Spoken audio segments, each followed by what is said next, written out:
back to The Spell, where I have make thumbnails for other videos. Not right now, I'll do it after the video anyway, so here we go. At least we get to see what's inside his head. Upon entering the apartment, the girl remarked, "It's clean." Yes, Steve strongly patted himself on the back.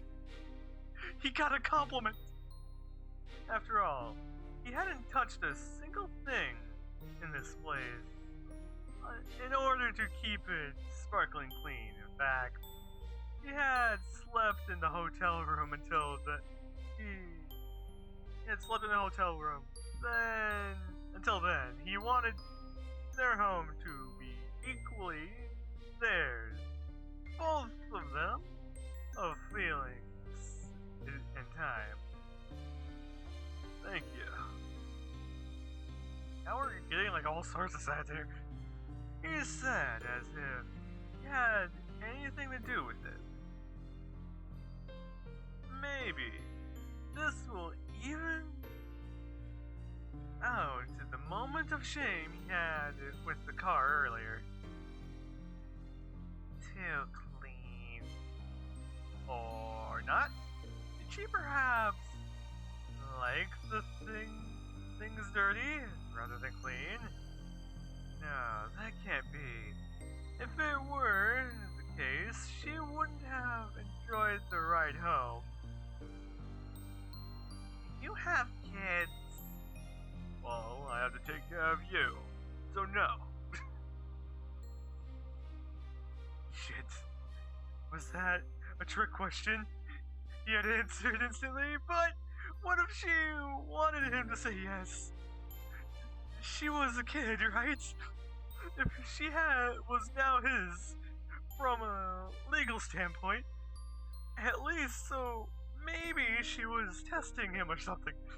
Oh! He's trying so many fucking mind games too.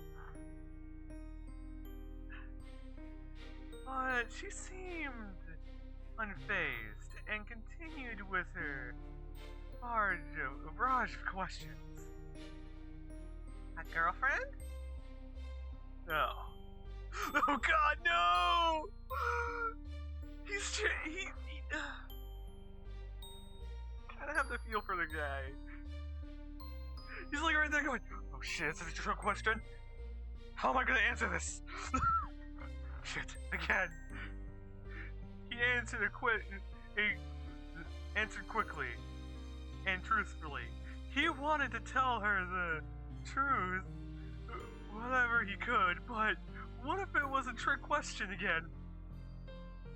Does she want him to have a girlfriend? Maybe it was only natural for him to have one. He can have a girlfriend now, if that's what she really wants. Well, okay, it takes time to get a girl like you, man. Come on, kid, it takes time to get a girlfriend. Like the fuck, bro. But again, she accepted his answer rather easily. Why? He asked her, rather wanting to know the result of the test she was giving him. She didn't answer. She just pointed at the wall. The face of the unknown woman is plastered on it. Was two kids.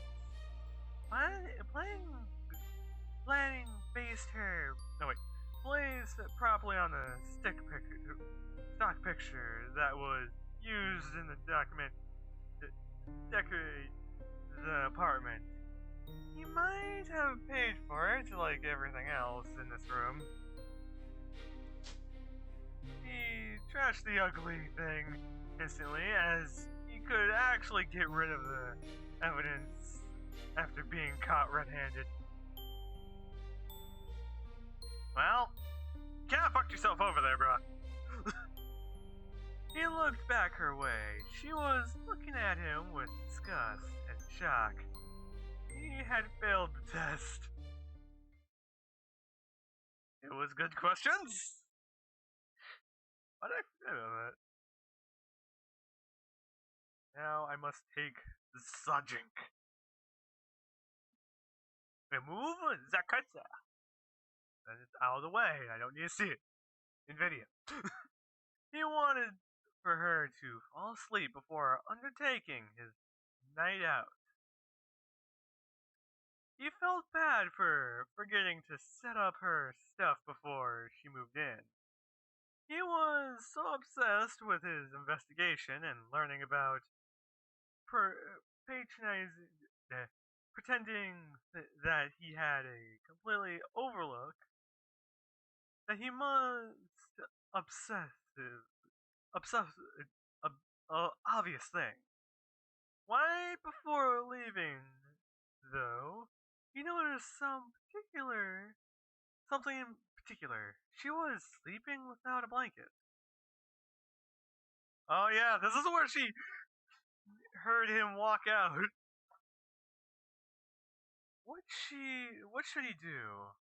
He was this a choice she made willingly to sleep without a blanket on? Maybe that's how she likes to sleep. But if she gets a cold, she doesn't look comfortable like this. It can be fixed.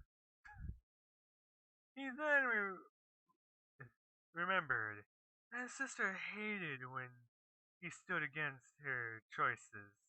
Even if she was doing was completely wrong or illogical. He looked at Elos for a time, not knowing what the right answer would be, but he couldn't stand seeing her like this. He put a blanket on her and then left, hoping she wouldn't be mad at him if she ever woke up. Well, hopefully you can get away with, I'm a detective. He entered the house of his late sister for a second time, but this time, though, the front door, the old man from the meeting had given him the keys, even though it was Los's, not his. Wait, I'm like, you know why the house is hers now? She literally cannot pay for it. Compared to the first time, Steve visited each and every room with no clear intentions in mind. He was simply trying to protect what life had remembered in this house. Good thing, like the drawings on the refrigerator, and happiness emitting from the pictures on the walls, and the living room, which had clearly seen its fill of cheerful events. Bad things, like his sister's workshop, where the trash bin is filled to the brim with destroyed sketches, and tissues, and a blandish lining next to her bed, in the minibar, which was clearly overused. Is it a full liquor bottle? And how's it going, saucy boy? The ugly things, like destroyed pictures of the couple on the wall, trash, the self-made bed in Patrick's office, and all the other clear introductions of a toxic relationship. He knew nothing. He knew things were not good between his sister and Patrick, but never would have guessed that things could have been that bad. His sister was a designer, an artist, and by the looks of it, she hadn't produced a single thing for a while. even worse, she had she had depression, a drinking problem, and a cheater for a husband. Steve stayed in the doorway of his sister's workshop for a time, unmoved. He should have felt sorry for her. He should have felt anger towards him. He should have felt sorrow, at the very least, but he didn't. Is there a reason behind that? Instead, he did push-ups until his head was clear. Then he turned to the girl's room. It was time for him to start working. They had spoiled her, alright. Her room was filled with fortunate postures. Descriptions, a beautiful queen-size bed, and even a cat. The night is going to be long. Oh, he's gonna pull an all-nighter.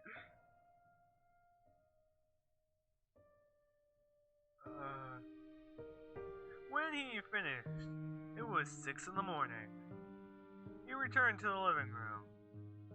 When the Sleeping Beauty was lying, he took the blanket away from her to make sure she wouldn't be angry at him. Sat on the two-seat couch diligently across from her and fell asleep.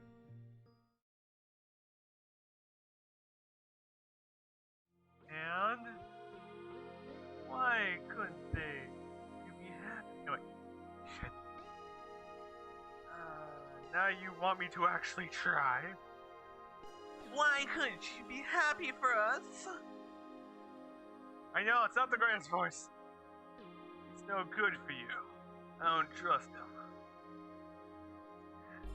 You know what, I'm gonna change the voice for Mom. I don't want to hear this. You must believe me. It's a fake. Well, knowing that he's a professional killer at this point. You've always been like this. Every time I come home with a new boyfriend, you would try to scare him away. But this time it's not but not this time. It's different. How so? Steve had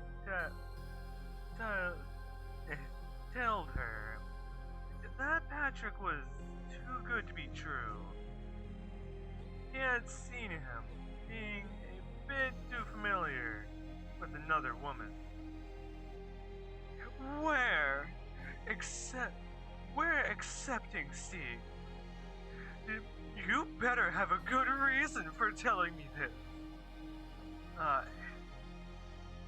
Steve didn't know what to say. What he had seen was not proof of its own. And there was literally nothing he could say with the baby on his way. It was me or him. Then it's him. She flat out told him. Well, she made her decision. Steve walked away by those words. Where are you going? Where are you going like this? His sister's tone was a mix of disappointment, confusion, and sadness. I'm leaving. What are you saying? You have no job. And Mom is no longer there to support you. What are you going to do on your own? I'm strong. I'll get by. Well, I made it this far. You're weak and naive. You're not even a man yet. Well, he made it this far. If I believe that I am strong, then I am, remember? You're still going on that bullshit?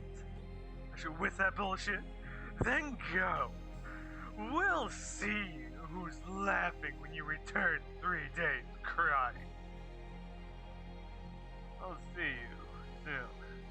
You'll be forced to believe this, too. How strong I am. Well, we made it. His eyes snapped open. He was sat on the couch in the living room.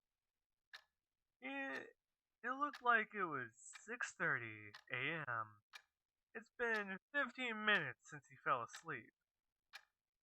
Another dream about his past, about his sister. He's been dreaming of her since she died. He was not affected, though. He would not let himself be. Good? Let's make some coffee. He decided, surprisingly. Oh, and some hot chocolate, too. And then she woke up. Let me see if I can actually remember. It was, you want coffee? No. You want hot cocoa? No. I'll take the hot cocoa then. Pretty much. He was reading on the couch, and this was his habit. His sister had taught him that knowledge was something that he should value. And so he does. When you look at the front, if you look at it from that angle, everything consisting Steve's life seemed to be strongly linked to his sister. She was that much of an influence on him. You know what, I might as well just finish this page. I'm like right here anyways. I only had about like a minute or two of screen time on this. But this book was no good. Pretending for newbies. It was an extremely infuriating read. As if every instruction between a parent and a child should be a psychological game, give the child an incentive to clean their room,